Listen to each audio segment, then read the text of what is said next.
Assalamualaikum warahmatullahi wabarakatuh. Hello everyone, my name is Nisa. In this video, I would like to ask you guys to join the discussion of Levendary Café, the China Challenge. So back then, in January 2011, a quick casual restaurant called Levendary Café underwent a massive leadership shift when its beloved founder finally stepped down as the CEO after 32 years. 32 years, more than my age, more than 3 decades, he led the business until it has the value of $10 billion and with 3,500 locations in the entire United States and even outside of the country. It is an impressive number. But due to some reason, he then stepped down as the CEO and then giving his throne to the new one, Mia Foster, a 47 years old executive with a background in McKinsey and P&G, known for her strong execution and frank communication style. But despite her impressive track record, Wall Street, a term that used by the people to represent the entire United States financial industry, was skeptical with her abilities. There are two main reasons for this. The first one is that the analysts were concerned and worried with the condition of the domestic Levendary business at that time that was nearly tapped out. The second one is due to Foster's lack of international management, the analysts were questioned whether the Foster could successfully lead the business to enter the high-stakes China market. Foster knew that her performance in China would be closely watched and would be the ultimate test of her leadership, and she wanted to address it head on. And yeah, that's for the introduction. And before we dive deep into the main problem, we need to understand first what kind of business, what kind of business Levendary Cafe is. So Levendary Cafe is categorized as a quick casual restaurant. So it is in the middle of or in between a fast food restaurant, a quick service restaurant, and casual dining. What kind of restaurant is fast food? Well, I think you guys can name some of the example like KFC, McDonald's, Burger King, and many others fast food restaurant. Like in Indonesia, maybe mie gacoan. And for casual dining, it's like Olive Garden, and then Applebee's, and many others. So it has both characteristic of those two types. It is more expensive than fast food, but but more cheaper than casual dining. It is in the range of $8 to $12, but it also offers a friendly and comfortable environment to the customers. So it has both the characteristic of fast food and casual dining. That is a kind of quick casual restaurant is. And the company's culture, the company's culture is defined by the slogan tasty, tasty fresh goodness, or we shorten it as TFG. It is a concept that is supported by Denver headquarters. Denver headquarters is a complex organizational structure in United States based in Colorado. Yeah, it's supported by Denver headquarters, including the concept team that manage food management and marketing to ensure the consistent of the of the concept of look and feel across all the stores. So they want to maintaining they want to maintaining these two elements, look and feel, into all of the store in the entire United States. Even though they want to maintain those two elements, look and feel, they also allowed some local adaptation to the menu or to the menu or to the decorations to to appeal more to the local customer in each locations. Now, yeah, and that's all for the Levendary Cafe. Next, we will move to the questions. Why China? Why would Levendary Cafe want to expand their business into China market, even though United States is already counted as the global market, right? Because United States itself is like the global compass for all of the industry in the world. So why would they want to expand in China? Well, in fact, we need to take a look with the fact that China itself is both the second in area, the second biggest country in the world, and also the second biggest populations.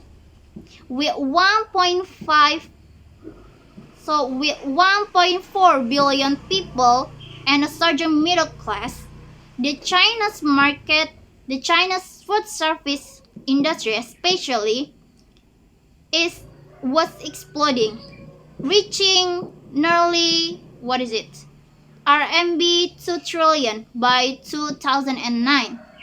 So it has such big potential. You couldn't just ignore the influence of the second biggest population in the world. So looking at this big potential, many other big brands also start to expand their business in China. For example, KFC, McDonald's, and Pizza Hut. Without I introduce or explain those three brands, I think all of you guys already know who or what kind of brands they are. Even though me myself won't go those three those three restaurants anymore due to personal reasons. But yeah, I guess you guys already know what kind of company or brands they are. Just like those big brands, of course, Levendary Cafe want to expand in China too. Levendary entered this market under the leadership of Louis Chen, an entrepreneur in his 34 years old with deep roots in China's real estate. Chen himself was handpicked by the founder, Howard Levender, who managed him with very light touch, with giving him broad latitude to do the right concept. And especially without a strict strategic plan. I think due to this reason that make Chen a free-spirited businessman, even though he is actually under under the management of the main branch in the United States. And if you read the full case carefully, I think you will have the same opinion with me for this one. Yeah, so when Mia Foster took over the business, she already noticed some red flag signals in China's branch. So the China subsidiary wasn't following the standard GAAP or even the company's reporting procedures. So what is GAAP? GAAP is shortened from generally accepted accounting principle. So it is a set of rules, conventions, and procedures in United States that the companies in the United States must follow when reporting the financial informations. So the China subsidiary leading, oh sorry, the China subsidiary leading with Chen being the leader of the China's branch didn't follow the rule, didn't follow the concept of the main branch in United States. Due to this, um, Mia Foster, as the new CEO, when she wanted, when she attempted more control with the China's branch, Chen bristled, arguing that the local compliance and speed were more important than the Denver's best practices.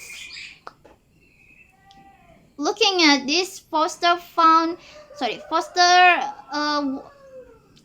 looking at this, Foster then sent her people to audit the 23 locations in China. The findings were shocking to the executive in Denver, and even for Mia herself, because the find the findings find out that um, Chen really, what is it? How to say it? Making a big change in the China's locations, in each China's location. While the first store is it in Pudong? Yeah, in Pudong was a luxurious success that followed the U.S. Model. So whether you are in China or is it in United States, you will feel the same experience, even though you're in China.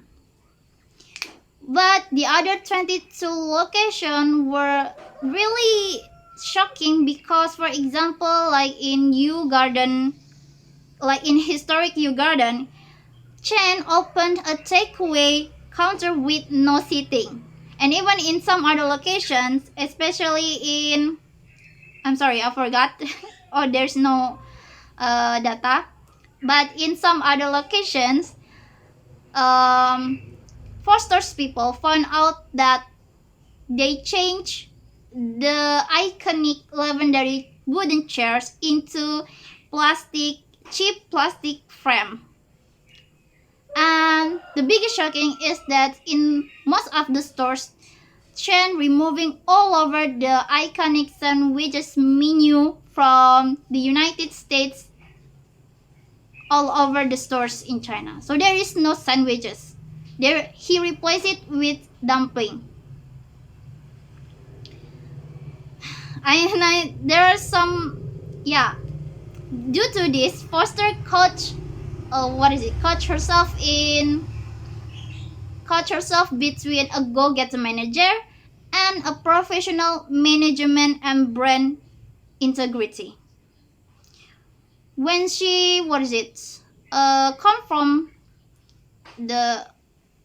come from Chen, he himself stated that local complaints is important, right? He even citing the Danish Japan that has successfully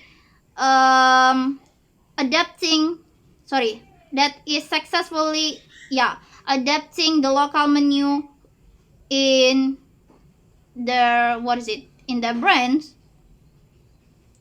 And also he pointed out that his results,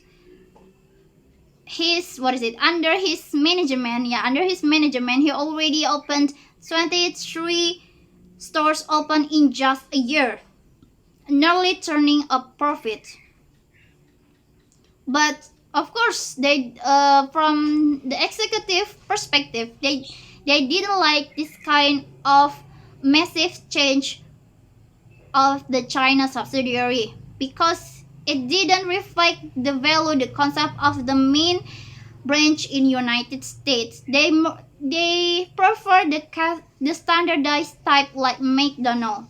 Like when you, for example, like when you go to a McDonald's in perhaps in Semarang and then in Jakarta, there is no such that different. Maybe there's slight different, but not that much different. While in what is who? Yeah, Louis Chen's case, there's such a big difference. Like this is the main branch in United States, and this is in China location. So there is such this big gap of difference in Levendary United States and China. So they didn't like this kind of massive change that Louis Chen given to the Levendary Cafe in China. So looking at this problem, find out that maybe she couldn't how to say it, to persuasive, I don't know. Just standing without doing anything, just looking at the problem that Louis Chen had made.